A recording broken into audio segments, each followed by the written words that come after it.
Maestre in protesta sotto la sede dell'ufficio scolastico regionale contro la sentenza del Consiglio di Stato che ha escluso dalle graduatorie a esaurimento i docenti col diploma magistrale.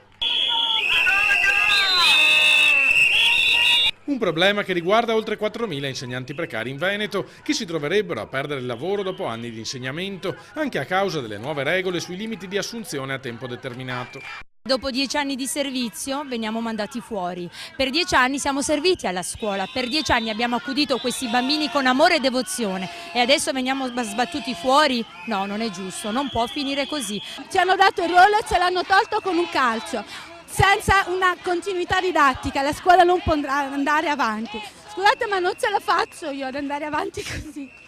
Non è giusto, ci hanno tolto la dignità, vergognatevi! Il nostro ministro non ha nemmeno l'esame di maturità, noi che abbiamo magari la maturità, io ho una laurea, ho un master e mi vedo trattata in questo modo, è un'Italia ingiusta, bisogna cambiarla assolutamente, ma non per noi, per i nostri figli. Alta l'adesione allo sciopero convocato in tutta Italia, mentre una manifestazione nazionale è andata in scena nelle stesse ore a Roma di fronte al Ministero dell'Istruzione. Anche se in scadenza, gridano le maestre, questo governo ha il dovere di ascoltarci.